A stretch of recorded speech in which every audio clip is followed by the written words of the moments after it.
sachant qu'en Jésus-Christ, nous sommes plus que vainqueurs. Ah oui, oui, oui. Abritons-nous sur ce rocher-là.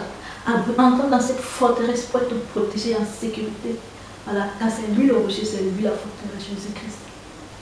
Hello, hello, salut tout le monde. Très contente de vous retrouver dans cette autre vidéo pour parler avec vous, comme vous l'aurez vu dans le titre, de nouvelles personnes, voilà, de nouvellement nées, de ce que c'est qu'être nouvellement né, quoi, être en Christ, quoi. Je voulais, en passant par ma vie personnelle, vous dire ce que c'est et vous faire comprendre plus ou moins ce que c'est qu'être une nouvelle personne et ce que ça peut apporter et quelle est la différence, quoi. Car ce sont des concepts, ce sont des trucs de la Bible qu'on lit comme ça, mais qu'on ne comprend très souvent pas vraiment. Mais on a l'impression de savoir et pourtant on est tout à côté, quoi. On passe tout à côté de la plaque pendant de longs mois, de longues années, voire toute une vie. Alors avec ma vidéo, en passant par mon expérience à moi, comme j'ai dit, c'est pour apporter un peu de lumière, ne serait-ce qu'à une seule personne ou pour apporter un enrichissement à tous ceux qui écouteront cette vidéo. Voilà, maintenant je vais vous parler de mon expérience à moi, car je suis née catholique, j'ai grandi catholique et tout à présent je suis chrétienne catholique. Voilà. Et toute jeune, j'aimais déjà aller à l'église. Il y a mon papa qui nous amenait, mes frères et moi, à l'église quand on était petit. Voilà, j'aimais bien, j'aimais beaucoup y aller. J'ai toujours aimé lire la Bible. Et jusqu'à ce que je grandisse, jeune fille, je lisais ma Bible, j'allais à la messe. Mais à un moment donné, je me suis laissée prendre par le tourbillon de la vie, par le quotidien. Et comme ça, sans même m'en rendre compte, des doutes ont commencé à naître en moi. Des questions ont commencé à apparaître où je ne trouvais pas de réponse. Et comme ça, sans même que j'en prenne conscience, petit à petit, je me suis éloignée de Dieu, voilà, en commençant par ne plus aller. Je ne trouvais plus d'importance à aller régulièrement à l'église. Pour vous dire un exemple, je me disais du moment que je prie à la maison, que je prie à l'église, à la maison, c'était la même chose et j'ai fini par me convaincre que c'était le cas. Voilà, beaucoup de questions ont surgi en moi comme ça, en me demandant, mais qui est Jésus? S'il était si fort que ça, pourquoi il est mort? En me demandant, mais qui priait? J'entends parfois Jésus, Dieu, qui priait des deux? À me demander, pourquoi Dieu permet tant de mal? Pourquoi Dieu permet tant de souffrance? À me poser plein de ce type de questions. Qui sont les anges? Pourquoi prier les saints? À force de me poser toutes ces questions qui introduisaient en moi des doutes, et sans trouver vraiment de réponse, et sans vraiment, à dire vrai, sans vraiment, c'est juste que je suis vraiment pas là à la recherche de ces questions. Car le but, c'est que quand on a ces doutes-là, quand on a ces questionnements, la meilleure des choses à faire, ce serait d'aller chercher les réponses à ces questions. Car c'est comme un appel. Mais ce que vous devez savoir, c'est que le quotidien, la vie, plein de choses vous en empêchent et vous ne vous rendez même pas compte. Et vous laissez en fait, ça c'est mon cas comme j'ai dit, vous laissez ces doutes en fait s'implantent en nous et deviennent comme nos réalités, voilà. Et puis on se débat, on a l'impression quoi, c'est comme si quelque part il y a cette âme, cet esprit qui veut aller chercher des réponses et cet autre esprit qui te dit ça ne sert à rien, tu as déjà les réponses, tu sais qu'il est mort, tu sais que Dieu est Jésus. Ben, ne sachant pas qui est classé, autant que tu les envoies tous de balader, tout c'est plein de trucs quoi. Mais on ne se rend pas compte, on est là, on vit sa petite vie. Quand on reçoit également quelques remarques des personnes qui mettent un peu en doute comme ça notre foi, c'est une interpellation, mais on ne s'en rend pas compte parce qu'on arrive même souvent à s'offenser, comme ça a été mon cas. Tu trouves beaucoup de personnes, jusqu'à présent, moi aussi j'en rencontre des personnes et je les comprends car c'est ce que moi je faisais, que quand on parle de Jésus, tu n'as rien à m'apprendre, moi je connais Jésus, moi je prie Dieu, moi j'ai ma foi, voilà, il y a ce genre de questions et puis de réponses comme ça qui arrivent, mais voilà, c'est juste qu'à un moment donné de la vie, Même dans notre vie de tous les jours, notre vie, la quête, les requêtes qu'on est en train de chercher, très souvent quand on réussit à les avoir, les projets qu'on a, quand on réussit à les réaliser,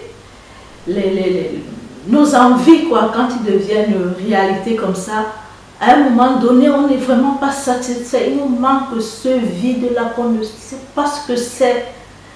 Certaines personnes continuent à chercher, à se créer de nouvelles envies. D'autres personnes ressentent ce vide, comme ça a été mon cas. Et je dois dire que quand on ressent ce vide, il y a des personnes qui se laissent aller à l'alcool pour combler ce vide par l'alcool, par l'impudicité, comme les rapports sexuels, disons comme ça. Il y a des personnes qui se laissent, certains arrivent même jusqu'à la drogue, quoi, pour vous dire un peu, la boulimie, l'anorexie. C'est ce vide-là qui manque et qu'on veut combler. On espère combler ça par ces trucs-là.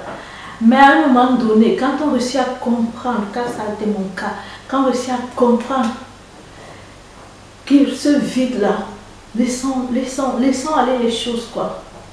Remettons tout entre les mains de Dieu.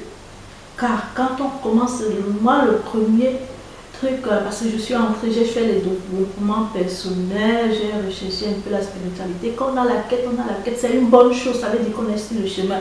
À un moment donné, on se dit, ok, là depuis je cherche, je trouve de bonnes choses, c'est bon, mais je ne suis pas comblée. À un moment donné, quand on se dit, ok, ça c'était mon cas comme je dis, ok, Dieu est le créateur de la terre et des cieux.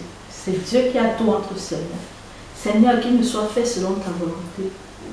À peine on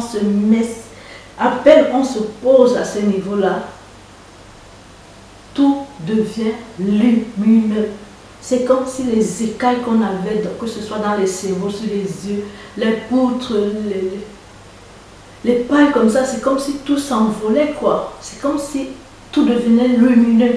On a des réponses à toutes nos questions, quoi. Tout devient, prend de la clarté, tout devient clair, quoi. Et ça a été mon cas là.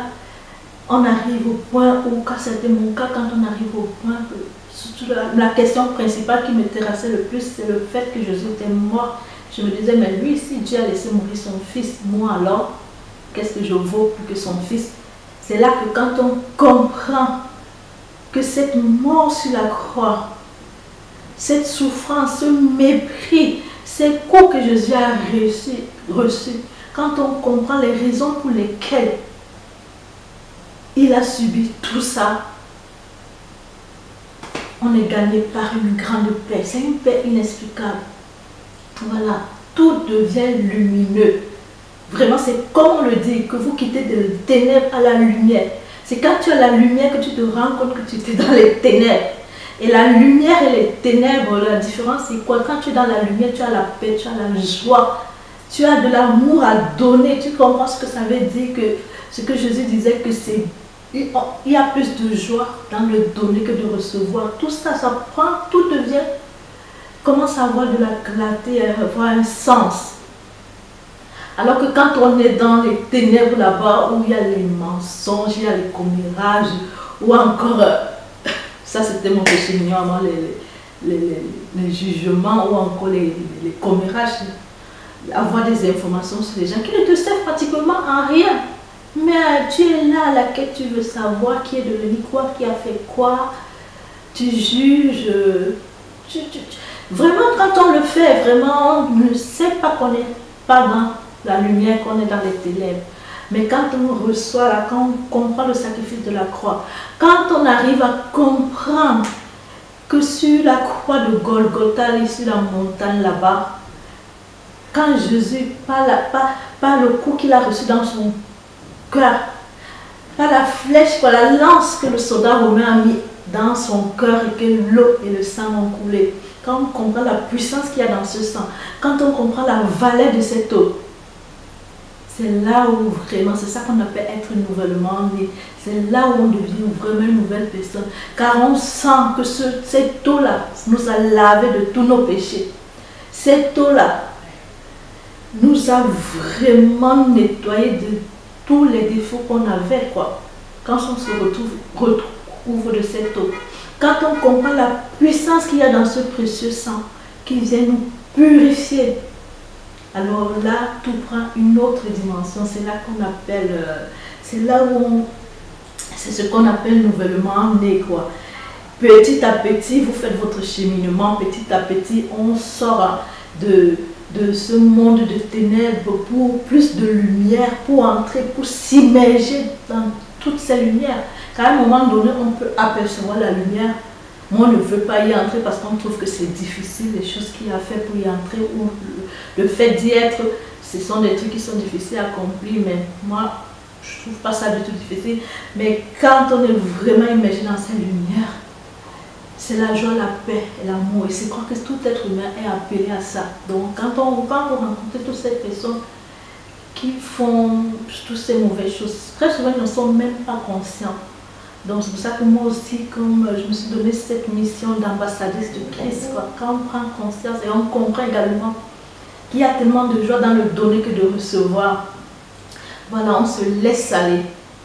On se laisse aller à cette mission. Car cette mission, quand on comprend également, on sait que ce n'est pas réservé aux prêtres ou aux pasteurs ou aux hommes de Dieu, c'est pour tout le monde. On est tous appelés, on est tous là, on est tous les membres du Christ.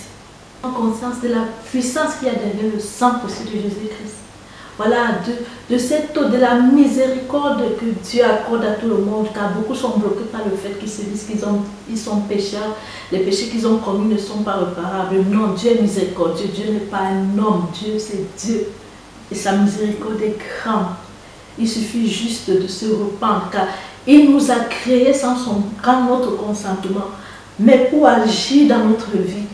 Il a besoin de notre autorisation. Il a besoin que nous tournons notre cœur vers lui, que nous l'appelons, que nous le désirons. C'est de ça qu'il a besoin pour intervenir dans notre vie. Et pour l'appeler dans notre vie, pour le rechercher, il faut se tourner vers lui. Il ne demande pas grand-chose, comme Jésus l'a également dit. Ce n'est pas des sacrifices dont Dieu a besoin. Dieu a besoin de miséricorde, et la miséricorde se trouve dans la louange, dans l'amour de son prochain, voilà, dans la protection des plus faibles, ou encore l'écoute des autres, quoi, de valoriser les voix, la dignité qu'il y a en les personnes, et non ce qu'ils valent humainement, mais leur dignité. C'est ça la miséricorde. Quand on se laisse immerger par tout ça, il y a tellement de joie et de paix. Voilà. Et vraiment, quand on en prend conscience, cela nous donne également une certaine autorité, car on comprend que Jésus nous a envoyés comme des brebis. Jésus, notre berger, nous a envoyés comme des brebis au milieu des loups. Ceci veut dire quoi? Que nous sommes les brebis. Donc lui, il était conscient, car on dit également que les temps présents sont mauvais. Donc il ne suffit pas juste de dire qu'on est protégé par Jésus, Dieu est mon protecteur. Non, il faut également prendre l'autorité. Car quand on a vraiment reconnu le Seigneur Jésus comme Seigneur et Sauveur, on sait également que le diable, le malin, il est là, il rôde comme un bandit. Il rôde. À la moindre occasion, il va intervenir, car c'est lui qui crée le mal dans le monde. Ce n'est pas Dieu qui donne le mal, non, c'est le diable, l'accusateur, qui s'infiltre pour créer le mal, pour créer les maladies. Donc quand on prend conscience de ça, on doit prendre autorité sur notre vie, sur la vie de notre entourage, pour combattre ça. Car quand on reprend l'amour, la paix, la joie, ça crée le désordre dans le monde des ténèbres qui n'est que commérage, calomnie, médisance, mépris. Voilà, ça crée le désordre là, car cet amour, cette lumière-là, quand ça arrive dans les ténèbres, ça chasse les ténèbres. Et les ténèbres, ce n'est pas qu'ils veulent bâtir, ils veulent également se propager. Donc, c'est pour cela qu'il faudrait prendre autorité. Et Jésus, tout en nous envoyant dans ce monde comme des brebis au milieu des loups, n'oubliez pas, il nous a donné sa parole. Et dans la parole, il y a l'apôtre Paul. Paul, c'est Saoul de Tarsis. Paul qui combattait les chrétiens, Jésus l'a touché, Dieu l'a touché, il est devenu apôtre de Jésus, il a commencé à combattre pour le christianisme, à reprendre le christianisme. Il a fini par créer cette armée de chrétiens. Voilà, je vous parlerai de cette armure de chrétien dans la prochaine vidéo. Car pour prendre l'autorité, il faut avoir cette armure. Voilà, qui se trouve dans la parole. Il faut prendre cette armure du chrétien. Et voilà, vous verrez que tout cette âme de chrétien qui est faite juste de joie, de paix, d'amour, reprendre la paix, reprendre l'amour du prochain. L'amour, c'est pour son prochain. L'amour de soi-même, car il faut s'aimer aussi soi-même. Quand on s'aime soi-même, on se remplit. Et vu qu'on ne peut donner que ce qu'on a, voilà, quand on est plein d'amour, on va donner également plein d'amour aux autres. Donc, il faudrait avoir de l'amour pour soi-même. Et pour avoir cet amour pour nous-mêmes, il faudrait qu'on reconnaisse qu'on est une créature de Dieu, que nous sommes le temple du Saint-Esprit. Et cherchons à ne point l'attrister. Cherchons à ne point attrister le Saint-Esprit. Voilà, mes frères et sœurs. Vraiment, je vous souhaite la paix, que la paix, la grâce, l'amour du Christ nous remplissent tous et nous accompagne. Sachant qu'en Jésus-Christ, nous sommes plus que vainqueurs. Ah oui, oui, oui. Abritons-nous sur ce rocher-là. Entrons dans cette forteresse pour être protégés en sécurité. Voilà, car c'est lui le rocher, c'est lui la forteresse, Jésus-Christ. Ah oui, oui, oui, oui, oui. Je vous exhorte, mes frères et sœurs. Reconnaissons Jésus comme notre Seigneur et notre Sauveur. Alors, cela nous permettra d'entrer dans la lumière. Ouais, de quitter les ténèbres. Cette lumière-là qui n'est que paix, joie et amour. Et combattons, reprenons la lumière. Car quand on est irradié, quand on est plein de lumière, voilà, on reflètera la lumière sur tout ce qui nous entoure. Voilà, c'est ce, je vous dis à bientôt. J'espère que vous aimerez cette vidéo, ce type de vidéo, car moi, vraiment, c'est avec tout le cœur que je le fais, car ayant pris l'engagement, ayant compris que je suis une ambassadrice de Christ, celle qui est portée à réconcilier les hommes à Dieu, alors je m'y mets à fond.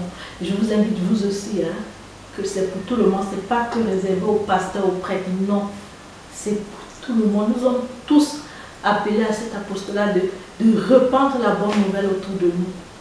Alors les pasteurs, ils vont nous enseigner et quand on reçoit les enseignements, de partager, voilà, ne point garder ça pour nous, car une foi sans œuvre est une foi vaine, quoi. C'est ce, je vous laisse, car je pourrais parler comme ça toute la journée. Voilà, voilà, bisous, bisous. Ciao, ciao.